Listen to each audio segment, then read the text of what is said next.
the clock is ticking and round 21 is about to get underway later this week.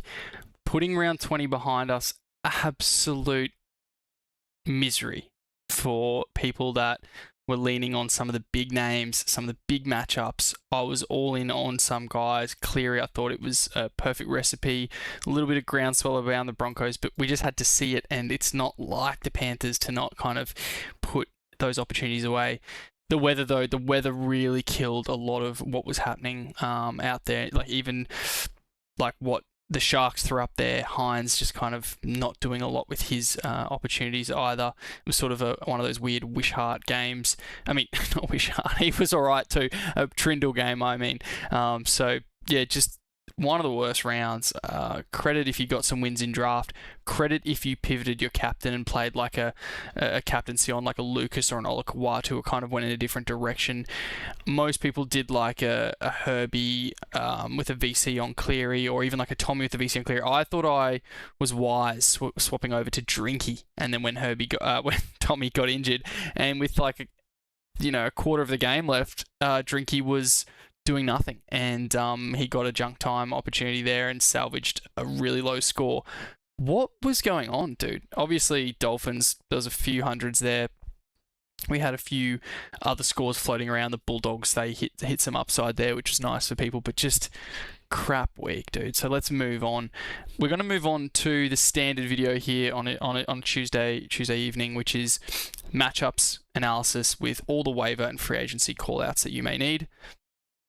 I'll just touch on the key guys. As usual, go through the games, any call-outs, any caveats to help you sort of manage sit starts and other expectations, and then we'll go through waivers and stuff. Look, last week we had a great week on waivers. If you saw the accountability post on Instagram, guys like Paddy, guys like Cooper Clark, Noah Martin, Keely had a line break to turn his score into something okay. Or was it a line break? Or I can't remember what he did, but it was a serviceable score. Nat Butcher was good. Nikora got a 50, which, I mean, against what he'd been doing previously, that's okay. Wishy was fine. CHT came good. Rinakama was like a free agency pickup that scored 80 plus. Simkin was available. He scored well as well. Sione Katoa was fine, I believe, from memory. Tupou was good if he was out there. We mentioned him. Dufty was the big flop. Matt Dufty playing in the sunshine, but I mean, the slop that the Rabbitohs threw up there, can't really blame him. That was not on my bingo card. Cody Ramsey, plug and play. I think he was 50 as well, which in deep leagues is serviceable. So it was a good week on the old waiver recommendations, especially with guys like Nat Butcher and that are still way too low owned. So he's a guy we mentioned this week. For the matchups, I just want to talk about the model briefly before we dive in. Just want to do an accuracy update. The model is humming along at 59% accuracy. So again, just a reminder, anything over 55% I think is really tight. Anything above 50% I'm happy with. Anything above 45% is useful. Anything below 45% is not ideal. If I was below 45%, I'd have to review how the matchup bands were working. And yeah, that would mean a really chaotic year. But so far, holding firm around 60%, which is a really strong place. If you're new here, which I know some of you are, which I appreciate, if it's too accurate, it means that we're being too loose with what we consider accurate. There's a real sweet spot around that. Like I said, sort of 55, 65, 50% is kind of what we want. More importantly, the upside tier of outcomes, meaning gun, elite, and favorable, which you'll see gold, green, blue, they're at 62%. That's the sweet spot. If we can see our players in that upside tier, it gives us some confidence that they're more likely going to hit on their average score or above, or some serious upside. They are going to hit on a score that outranks the majority of their counterparts at their position. That's the big one. Gun calls are pretty low because it's such a tight band. I'm going to change that next year because it's the one gun matchup each week is a little tight. I kind of want to go like a three model, like 3 gun, 3 elite, I think. They're at 49%, at 46%. Avoid is like the other end of the spectrum, and that's at 49%. So a bit better at kind of getting the avoids right there, like a 1 in 2 chance that an avoid will flop accordingly. So pretty happy after 19 rounds to have that accuracy kind of holding firm. Things have really stabilized. We're a bit low at the start. was being a bit too loose with it, tightened it up, improved it, and now we've kind of just been hovering above. We had a couple of high weeks where there was like a near 70% accurate week, another one a few weeks later, and now we're normalizing, which is really good given the game scoring has changed a little bit with the 6 again audit, as you guys would know from my channel. Okay, the last thing to jump into before we talk about matchups is I did a kind of a guest video, I guess, over at the NRL Fantasy Files. Just bring his channel up here on the screen. So if you love your classic and your fantasy, jump over here. That's my video there, his latest one. He does all sorts of stuff like final trade plans, recaps, trade plans and strategy, buy, hold, sell, which is obviously a big deal in this world. So yeah, very valuable information and all that sort of thing. So I jumped in and did basically a mini version of this video over there without the waiver wire draft stuff, more classic, and a touch on finals. So if you feel like supporting myself with him, please take a look at his videos and subscribe to his channel, because that's a really cool thing that he did. So we'll get out of that. Matchups wise though, the top guys, Dufty gets there again. I just want to talk on this if you're wondering. I just will fix I noticed my my camera thing is like it's a bit like all over the shop. I'll just try and there we go, it's a bit better. That's okay, we can deal with that. Cool, sorry team. Dufty, he had an opportunity last week that he didn't do anything with. That's okay. This week, hopefully he does something. And his low score, it's not enough to tank him entirely out of the matchups. He just has such a significant opportunity that the model has to elevate him. And remember, his opportunity isn't so significantly better than these. It's just enough better that he sits at 1, but these are your other key matchups here in the elite fullback spot. Jenkins, as usual. Siegwalt returns. Again, he just scores well when he plays, and the model just sees that, as well as the opportunity that exists for Dufty as well. And Aitken bring those Bunnies guys in there from a defensive weakness perspective that they're coming up against. So pretty cool for Bunnies guys. Sasagi, a guy I'm looking at in some formats. Mark Nawaqanitawase hasn't converted on the matchups in recent times, so I'm pretty keen to see what he can do here, given this slice here. That's pretty interesting for owners as well as for a pod CTW opportunity. Nico, that's going to be tough. That's more on his pedigree rather than his opportunity, which we'll get to.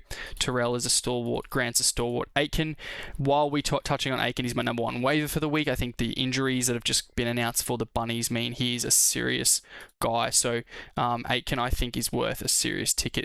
2RFs have been very popular lately, but they remain that way for a reason, and they keep popping up and people keep needing them as injuries keep happening. So not only for Duncan owners, for anyone, I think Aitken is totally serviceable and has the matchup this week. Not to mention a pretty nice finals run. Haumole is the same as sort of Terrell May and Thomas Jenkins, just too good to be denied until otherwise. He's your number 1 guy. The elites down here, it's good to see McLean pop up here. Hopefully he can do something. Best we know is a bit of a beast when he's healthy. Khan Pereira is always a good start for some upside as well. Karapani is an intriguing one. That is a name we haven't seen for a while. While Walsh is humming, Karapani tends to kind of benefit. So pretty cool to see there in your deep leagues. You can look at Karapani. A few other names you can go through on socials or pause the video.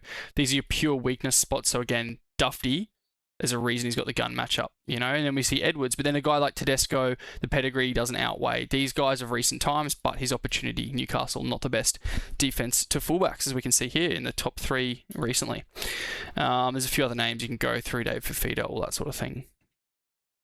First game, Penrith and Parramatta. It's looking really good for the Penrith outside backs, and you know what to do. If you own them, you know what you're doing. You might say, oh, Brian To'o, is he a start? Look, if Parra are good at defending anywhere, it's 2 right wingers. Probably based on what I saw last week against the Broncos, the ball going his direction, I'm not afraid to play Brian To'o in this one, especially in standards. If it's in a tighter CTW setup, then you could consider a sit, but there's no better or worse sort of options. Whereas for Jenkins and Dylan Edwards, it's a legit opportunity, like super good. So looks fun for the Penrith backline. Cleary, probably a VC in Supercoach in fantasy. I'd probably still be looking at Cleary, even though some of the alternatives are really quite good. Around, your Olakau'atus and your Dylan Lucases. Maybe Ola without time. No, I think Olakau'atu's fine. But there's a few other alternatives in fantasy. I've got to sit there and have a think. This opportunity is pretty legit at 68. That's pretty serious stuff for Cleary. Everything else, as I said, is pretty standard with your Penrith guys. Newcastle, and I just didn't do my waivers on this one. I'll just quickly check if there's any names from these teams on my list. There's actually not, I don't think. I don't love anyone in this game from a waiver perspective because there just really isn't. I would not be trying to play Volkman in this. Brian Kelly may be available, but they're just so tight against his position there that you're sort of asking for it. So for this one, yeah, Penrith are owned and Eels, you know, sort of what we're doing. Someone might say sit start Isaiah Ayongi. I don't mind it if you're in a pinch, but I would be trying to loop and get a look at another alternative over playing Ayongi this weekend if you could. Just Penrith, it is what it is, despite what Walsh did. I don't know if the Parramatta Eels are going to do that exact thing, especially after it already happened. Penrith will be up and about. Next game, Ponga favourable is always a good sign, but truly the conceding to fullbacks is not super high. They're at a 53 rating, so yeah, Ponga for a captaincy VC. Maybe not the go. Right centre is going to be Fletcher Hunt, I guess. I don't know why my little model didn't pick him up after doing the back end work, but yeah, he's the Fletcher. It's Fletcher Hunt. Maybe you see Bradman Best play right side. I don't think so. I don't think you mess with a guy of his qualities preference. Dude, this backline for the Roosters keeps doing their thing. A lot of favourables, a lot of blues. You're good to start them, good to back them up. That's what we want to see. Sam Walker with the avoid. Yeah, they've been pretty tidy to their halves there, haven't they? The Knights defensively, that's a pretty low metric there. Mark with that gun matchup, that's a combination of the opportunities sitting there is pretty juicy. Running it to Greg Marju edge, and then he also is scoring decently, so quite nice for Nawaqanitawase. But you're good to go on all your backline Roosters guys. South's Melbourne. Dufty, we already mentioned, just an insane scoring metric and an insane conceding value here. Like, yeah, as an owner in draft, I am going to play Reece Walsh over Dufty because it feels really bad to have Reece Walsh score 100 on your bench. If Dufty scores 100, if Dufty scores 100 on my bench, so be it. I think with Melbourne getting Hughes back, they've actually been really putting in a lot of effort. Melbourne, I don't know if the Rabbitohs are that effective without Murray, without Tallis Duncan, like. No Latrell, they're sort of dropping like flies. And they might be fine. They've got Cody Walker, they've got Kalyn, Brandon Smiths look better, Aitken and Fafita are fine. It could be all good. I just would rather live by the sword, die by the sword on Walsh after paying the price for not starting him last week. Sualauvi Faalogo is a name where there's questions on how he performs without Hughes and stuff. Hughes is back. Wish he's a good player. I'm starting Sua. I'm probably not looking at a C or a VC, but you could really get Poddish in Supercoach, especially with a C on him, given the Bunnies threw up some absolute slop when they played last week against the Raiders. So there is something more to this Sualauvi Faalogo matchup. Elite's rank 2. He's not like rank 4 or 5. He's rank 2. It's as close to gun as you can get. So these two fullbacks in an absolute shootout, rank 1 and 2. Pretty interesting, pretty fun. Newcastle Sydney, I didn't mention any waivers, but Nat Butcher has to be owned. I've already talked about him last week, and the clock is ticking for you to see what's happening there and grab him. In this one, Tyron Wishart is the guy, Dufty, and we see the return of Latrell Siegwalt, who I think is sort of that mid-tier waiver. You don't want to go overboard, but he's been doing the thing when he plays. I don't know, will he goal kick coming back? Ashton Ward's been doing a bit of a job there. Probably goal kicks, I guess. I'm not sure, but he has the best matchup, the best opportunity here. I believe he's running it Nick Meaney, which is always nice, and to set up Alex Johnson.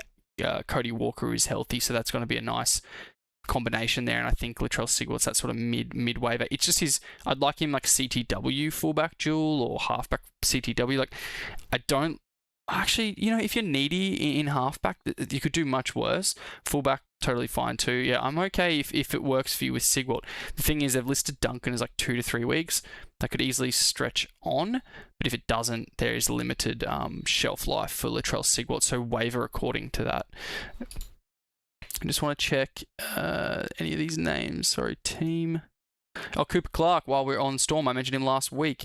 Played 80. He looks awesome out there. He does a lot of things right, so he's earned that trust, it looks like. And just as an FRF2, absolutely, like, exactly the kind of guy you want to get late in season if you don't already have him.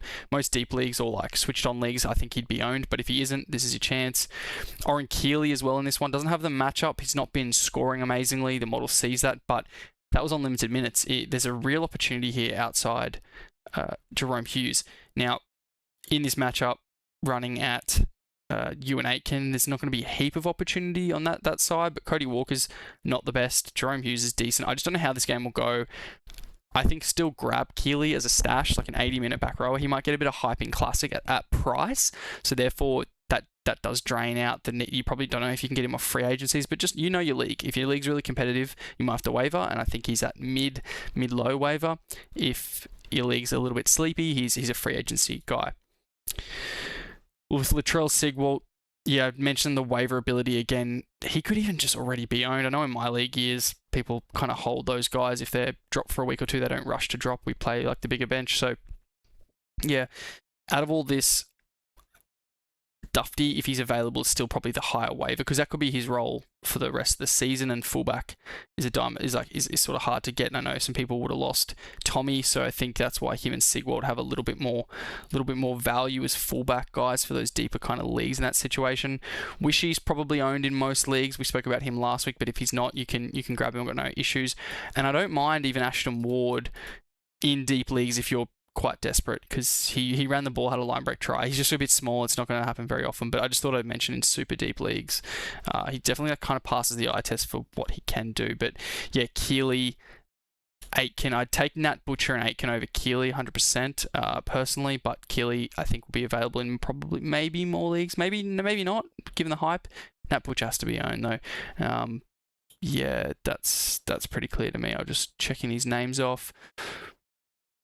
We do, yeah. Just checking my back line. Yeah, cool. Canberra West. So Owen Paddy we spoke about last week. He goes off to suspension.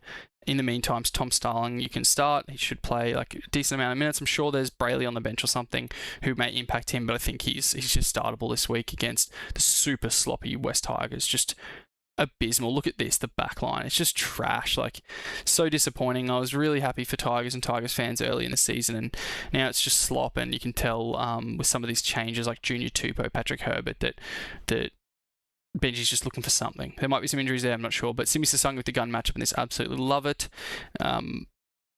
Yeah, I think in Classic and Fantasy and those sort of like salary cap leagues, I think I'm getting close to bringing in Sasagi. If it's not this week, we might miss this gun matchup where he could seriously go 100 plus. So that's a big one for me in my trade plan, Simi Sasagi. Waiver wise, I am avoiding Wests, to be honest. The other thing you want to do as well, I believe, is if you are seeing Paddy get dropped, like because a team needs to win or something, you can stash him if he gets his spot back next week to start and plays that sort of mid 60 minutes. That's really nice. Api Coruscant could have been dropped. I think he's grabbable without a high waiver. I just don't. This team's just, I'm not sure about him. And then there's, who's the dude playing like right to RF for them? I just want to check the team list. I put it in and my system's being annoying. Ethan Roberts, yeah, you're not worrying about Ethan Roberts whatsoever.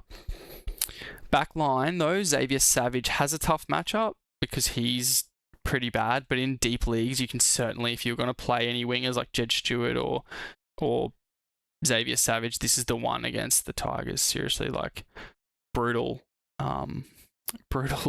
defense here, and therefore you see a lot of these decent ranks for their backline, like Sasagi 1, Timoko 100% a play, Jed Stewart in the top 10, Ethan Strange in the top 10. It's quite nice. And then Hosking, Noah Martin, Corey Hawes. It's a nice matchup for the Raiders, and we back that in. Twal is more on his pedigree. His minutes are a bit odd. Fainu is on his pedigree too. A little decent opportunity there for Fainu, more his pedigree, and Terrell is similar. So you're not going overboard with Tigers. You know what to do if you have them. I don't need to tell you that. Canterbury, New Zealand. The names on this one for me is primarily just the Inari Tuwala, Jethro Rinakama CT dub options. It's pretty grim in the CT dub world. They're definitely options. Can't Pereira be owned, I'd say, in most leagues, but he's definitely a play in this. Huge opportunity for him. And Dallin Watene-Zelezniak, I think, is a stashable, maybe a start guy. It is away for the Wars, but having a slice of the Wars for the back end of the season can be nice. I did mention Chanel Harris-Tavita, who bounced back a little bit at the weekend, which was nice for people who are looking for a Munster replacement, so he's decent. Just checking my thing. I did mention Laban last week, and I was warning that the minutes were really going to be unknown. Did he play 80? If he played 80, I liked him. He didn't. Therefore, you can punt him with that. That experiment is well and truly wrapped up. But yeah, Tuala in this, RTS, Rinakama, they can kind of be owned. Savage in the last one, sort of thing. Happy with those as like plays in varying depths of leagues, right? This is an interesting one because playing at home, Scotty Drink with, thank gosh, Clifford has been renamed and recalled. That was so bizarre last week. I had an inkling in the Discord. I mentioned to the guys in the Discord that he got a bit axed in a tackle the week before, and I thought maybe he was getting just kind of like a cheeky rest or something, or maybe just a combo of kind of resting, injury monitoring, and then a bit droppish. And Peyton, thank God he went back on that. I did not think he would. He seems a stubborn mule type. But yes, with them back, I think it's great for Drinky with Dearden and Clifford back in the halves. What's his face? Purdue was not conducive to good Drinky scores. Could go nuts here if you wanted to VC Drinky and then Captain Hynes. I don't recommend that though. But he does have the favourable matchup. There's a chance there. Burns, I love as a pod, has an opportunity here. It's more on his pedigree though. That conceding metric isn't too convincing. And Dearden, another great pod I spoke about. So I really like North Queensland more for the run home. Besides just this game, if the Broncos are going to play legit, but I just don't. We've seen one good game from the Broncos in a while, so don't over-index on that. You can play your Cowboys, especially with them at home. But on the Broncos side, Karapani, we spoke about, certainly a low-end waiver. I'm not going nuts on him, but certainly someone to consider. Just cross him off. If Clifford was dropped, Jake Clifford, 100% a waiver, probably the highest if he was dropped, just given that it's worth the risk, his run home and his serviceability at 5'8" in Supercoach specifically. He's definitely a guy I'd want to have in my team. So if he's been dropped, grab him. Nanai as well, I mentioned last week, he was decent. You can go back in on him. This matchup, though, is not good for him. Lukey, it's decent for, and Lukey will always benefit more with Dearden around, I believe. So they're all startable. The back lines of both teams, more the Cows, is startable. The forward pack of the Bronx is, as you know, good with Ricky, Willis and Carrigan Haas all being serviceable, whereas in their backline, Karapani's got the matchup, and Reece Walsh, he broke the record for receipts for fullbacks. So that's something you want to have a slice of, in my opinion. If he's going to do that, play that just like hands on the ball all over it, left and right. That's bloody brilliant. That's the dream. That's what Nicho Hynes has shown flashes of. If you've heard me wax lyrical about the Sharks and Nicho Hynes, I wish he would do that more. If Walsh is going to do it, he's faster and more dynamic of an athlete than Nicho Hynes, so it's only more conducive to points. So yeah, give me a bit of that. Well, I actually have both. So if they could both do that this weekend, swing left and right, hey, happy days. I'd love that. Just checking my list, guys. Yeah, Clifford, if drop, we mentioned. Yeah, Nanai. Yep, grab him if you need him. All that. He's probably like close to being owned in most leagues, but worth just mentioning. This one, Kinney, Sammy, Groot comes in. Fafita's like my matchup play this week as a CT dub. I think you can play for Jojo Fafita. I wouldn't really waiver for him, but you can if your league just burns waivers all the time. Get in there for the week, that's fine. On the St George side, you can play your St George guy. Setu 2, it's a favourable matchup in the top 10 of matchups, which is nice. An 8th there. I like that. Same as Fafita. Don't mind that. Val Holmes, I'd play 5th best matchup. That's really good. Sammy, 6th best. I love that. Kinney, 100% an option for a cheeky like late round VC before Hynes, or even a captain if you want to go nuts and go super poddish in draft. Yeah, you can captain Kinney in this with the 3rd round. But let's just be honest though, I do want to call out that they have been a bit better at defending fullbacks. Dragons with that 68 isn't a complete blowout, whereas if we just jump up to someone like Dufty, 76, that's a material difference, right? So yeah, Kinney, super fun to go for. Jaden Campbell's pedigree drags him into elite with the third best overall ranking in the Haas, which is really nice for him. Hamish Stewart, Dylan Egan, Couchman. It's just all systems go on those forwards. We say that every week. I'm probably going to have to stop saying it and just let you guys know what to do. Arama Howe has a chance here, which is really nice. Fermor, not as much, but I mean, it's not far off. Howe is really cool having the 6-1. So if you've had Howe in leagues like I do, and he's sort of on the bench, if you can start him in front row 2 this week, if you've got a lesser option in there, this is the one to start him with that opportunity. He could cross the line. It's quite nice there for Arama Howe on the edge. Dean Aramea, look, the scoring's been poor, but the opportunity's massive. So even though it says avoid on the data set here in the matchup model, I actually, God, if they were going to score somewhere, that looks really good for Dean Aramea. But obviously the Titans playing away, that we don't know what they'll throw up, so don't over-index on that. But I want you to see that conceding. That's pretty intriguing, despite the call out for avoid based on the performance of that right wing. So yeah, avoid is totally fine, but also if you want to get really mixy, Dean Aramea, that opportunity is pretty big, 72 there. And then Matt Fingai, that's a pretty big opportunity, 71, nearly 72 there as well for the right centre, Matt Fingai. So he's a call out too. All right, last game. I'm going as quick as I can, team. We're at 25 minutes. I'm trying to hoon through. We've nearly mentioned all waiver stuff. Oh, the one from here, Mo Fodawaker, FRF Deep League option if you're really desperate.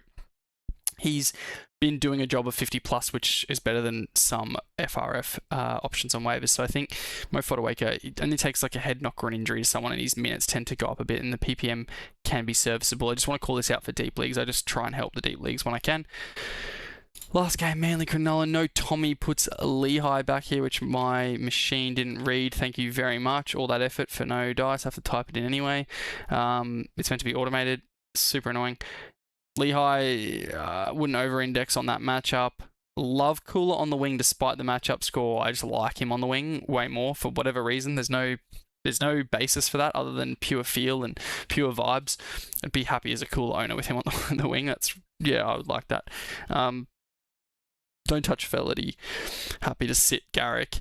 I think Manly will be... Pardon me. Sorry, I think Manly will be fine at home despite not having Tommy. Hopefully they're not too upset about not having their guy, sort of thing that lets it impact their performance. But I think they'll be okay, and therefore I'm not over-indexing on this. Like if you look at this conceding score of 60, it's not amazing, even though Hynes is a beast. He has the rank 1, but I'm not going nuts. Like if I just compare him to Cleary. Yeah, 68, 67. Where's my boy? Yeah, 60. I'm going.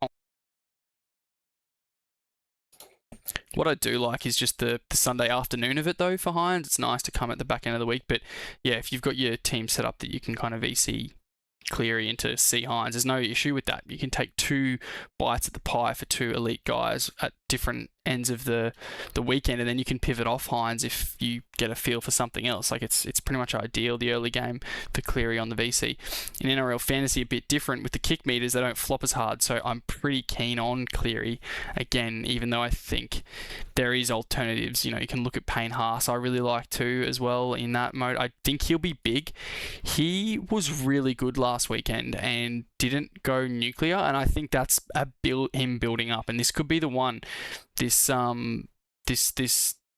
Cowboys pack have the avoids. It could have a hard time holding down Payne Haas, but on the flip side, the data here does say that they're not conceding immensely. But look, number 2 matchup for props, Payne Haas. He might get the C in my draft team just to mitigate. I've got all this random upside floating around in my draft team. Dufty, I've got Walsh, I've got Nico and whatnot. I got Mark here, but I just want to kind of let them do their thing and maybe just captain someone for a 70, whether that's Terrell or Payne, because I'm sick of just the gambling on these upside guys.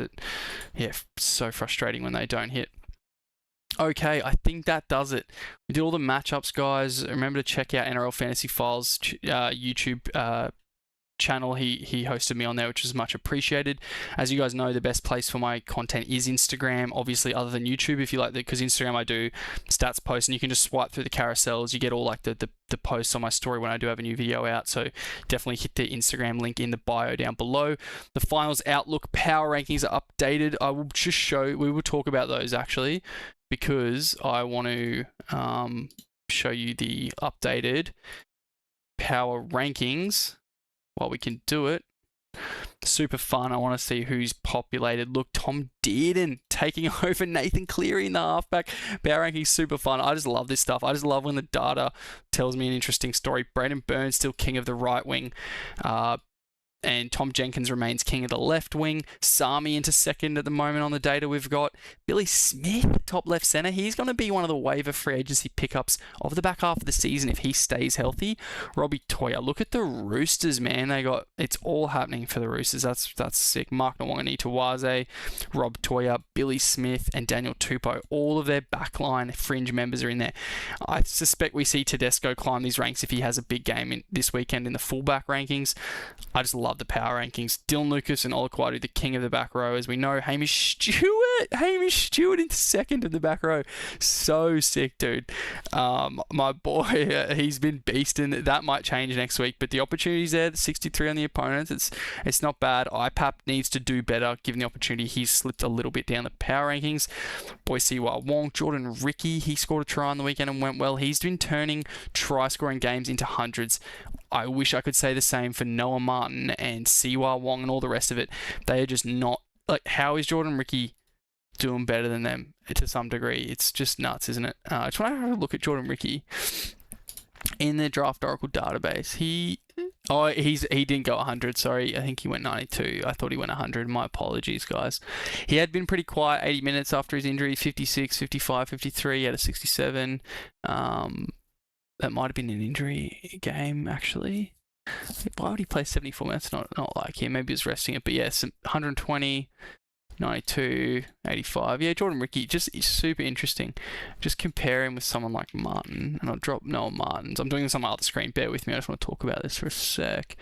Drop Noah Martin's, non-80 minutes. Oh, yeah. Okay, it's a little bit not as good as I thought. 71 versus 76. Noah Martin's been pretty solid, actually, playing 80. Just doesn't feel that way, I guess, as an owner. Kind of like, line break, try, dude, go 100. Anyway, I'll shut up. Yeah, so check out the finals outlook system, all that sort of thing on the site. Good to go. All right, so good luck with your waivers. We spoke about a lot of names tonight. Dolphins, if they're dropped. Cobbo, I love if he's dropped. Max Platt, if he gets dropped. Or target those owners for trainers. As for trades, the rules. If they're on buy, the owner needs wins. You should be able to get some pretty good value out of that trade. That'll do it, guys. Thanks so much. If you're new here or if this helped you out, give the video a like, please. I really appreciate that. If you found this in your YouTube algorithm travels, I'm the leading guy in NRL Draft Analytics. Got the Draft Oracle platform. You can hit the link and explore for yourself. And always feel free to come back with any questions. Yeah, cool. Thanks, team. See ya.